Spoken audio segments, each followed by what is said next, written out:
There's so many layers to our remembrance of Selma. Of course, some of us weren't born then. So many religious leaders came eagerly to the call to Selma. As Ralph Stutzman wrote Friday in a response to an email from Kathy Crane, he said, "Truth is, some of us, simply by deciding to follow our soul's journey, stumble into an historic event. Some of us perhaps have found ourselves in places where we could help influence some law. We might receive some grant, or we might have felt called to bear witness to some cause because we could not remain silent.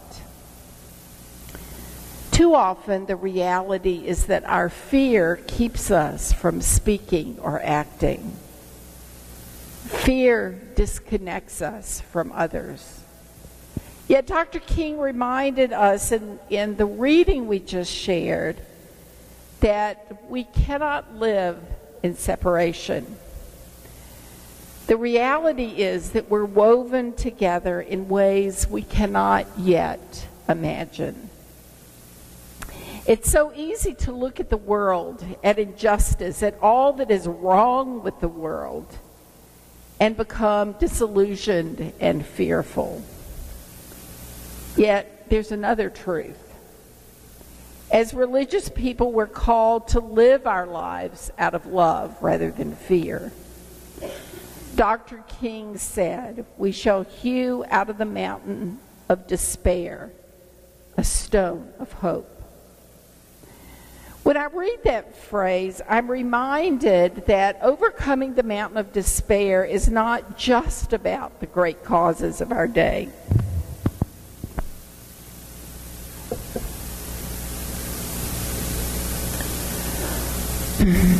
It is also about who we are as individuals.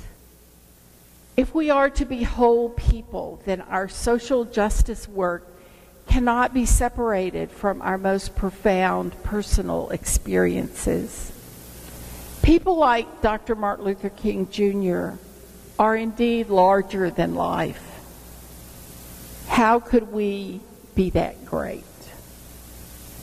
One of the most powerful parts of the movie Selma for me was the portrayal of Dr. King's doubts, his exhaustion, his wondering whether he could go on, his imperfections. Those little snippets of the movie reminded me that we as human beings, whether we are larger than life or simply trying to make it through the day, we struggle with self-doubt and our personal challenges. Excuse me.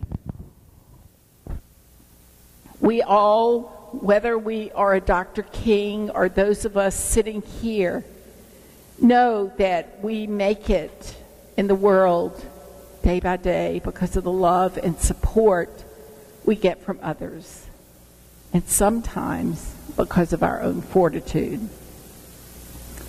It is the little acts of doing for others and receiving acts of care and compassion that help each of us overcome what life brings our way.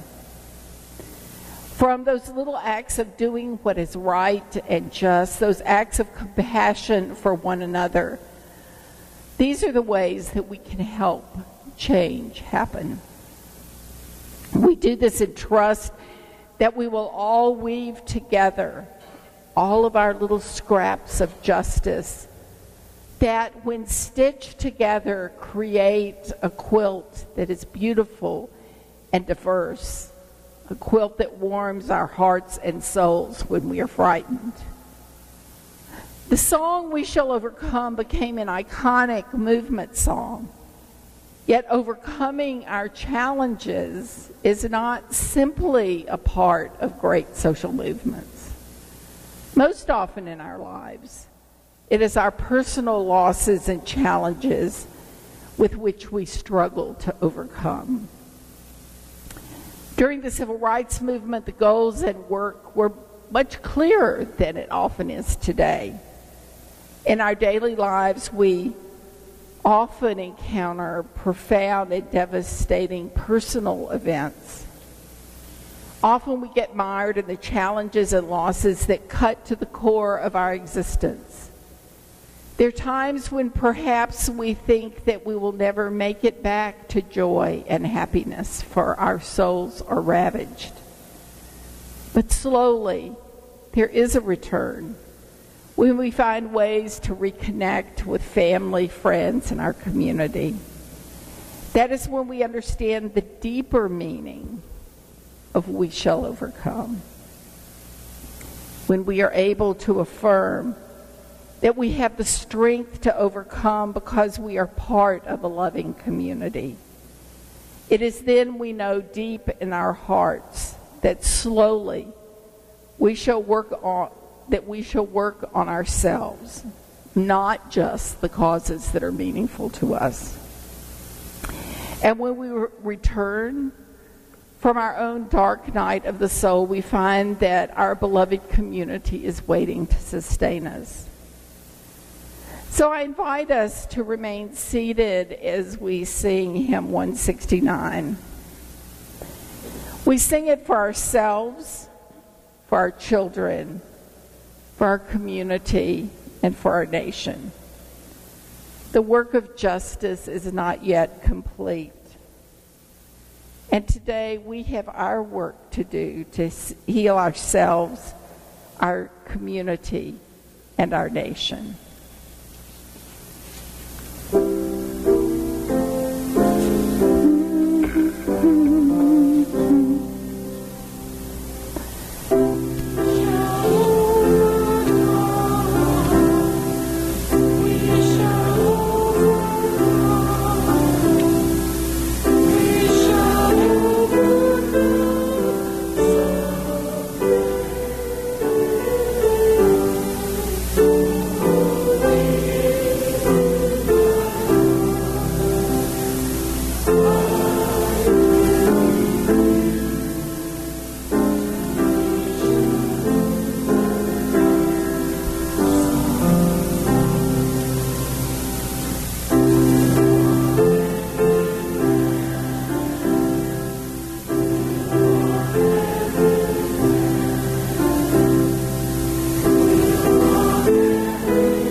Just a few weeks ago, Gordon Gibson, a retired Unitarian Universalist minister who served the Jackson, Mississippi congregation in the 60s, published a book entitled Southern Witness, Unitarians and Universalists in the Civil Rights Era.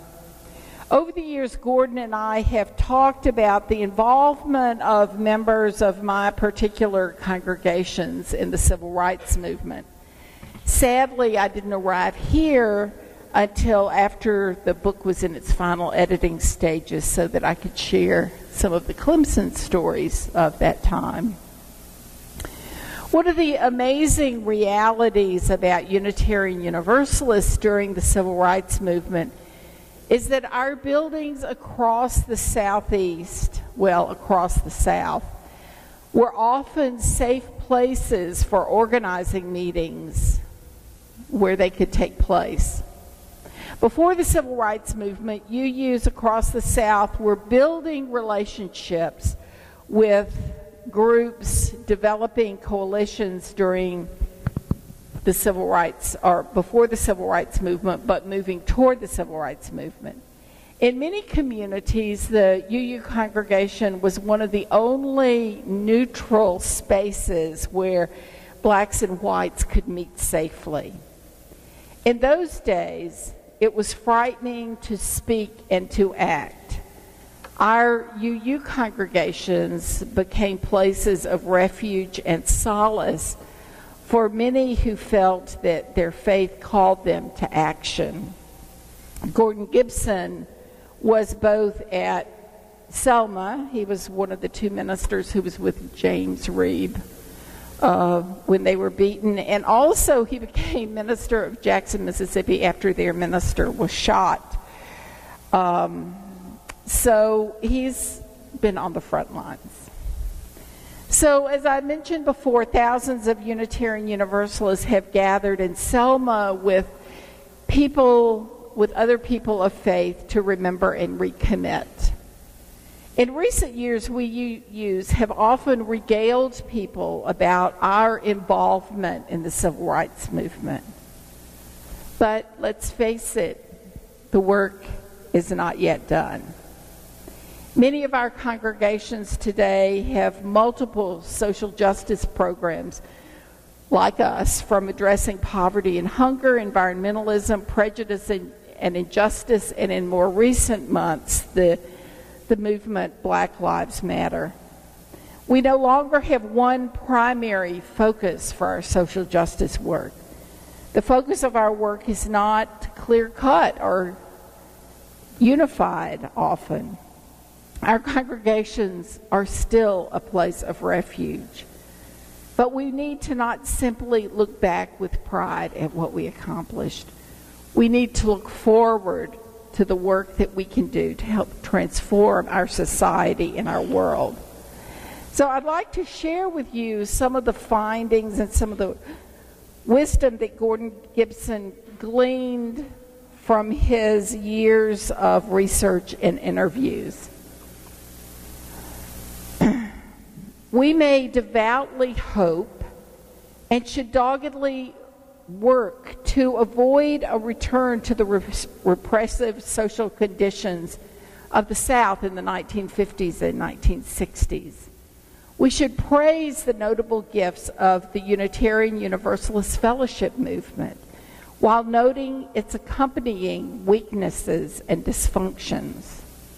We cannot recreate or relive the era in which witness in the form of Unitarian Universalist belief and practice, among other forms, was provided in the South. Instead, we can learn from the Unitarian Universalist experience of that era. We can learn the value of articulating and applying our values. We can strive for a praxis that can inform our reflection, and reflection that may goad us into praxis. We can learn that an informed and empowered laity is an awesome force.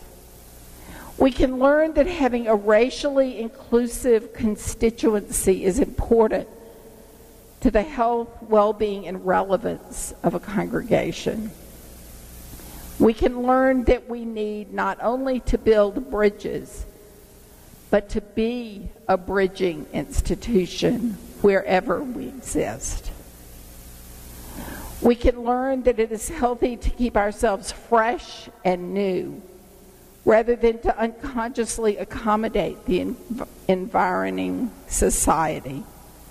We can learn that it matters what we believe and how we organize ourselves. We need to learn to hold up as exemplars not only the white, male Unitarian and Universalist pulpit giants of the 19th century. We need to remember the small acts of great courage that came from women, men, and children all across the South in outposts of liberal religion in the middle of the 20th century. They are closer to us in time and in situation than Channing and Parker, Murray and Ballou. Our day, no less than the civil rights movement of the 1950s and 60s, contains challenges to core Unitarian Universalist values and beliefs. Today's challenges may be less clear-cut, more multifaceted, but they are no less real. Can we, lay people and clergy, be as effective today at carrying our faith into society for service and action? Can we today bring our experiences back into our sanctuaries for reflection and deepening? If not, what must we do to change ourselves and our institutions? One thing we must not do is to reflect on these stories with pride that we have done so much. Rather, these stories must lead us to understand that we have so much to do. Gordon Gibson gives us a great deal to think about for our future. How will we in Clemson take steps to be a force for transformation in the world? Last week we shared a reading on ministry which came from 2nd Isaiah and also from the teachings of Jesus. We need to celebrate our religious involvement in the civil rights movement, and we need to look forward to learn the lessons that will help us deepen our commitment. Our work in the coming years will be in part in the world of committed people like us who will work to rebuild the devastations of generations. I invite us to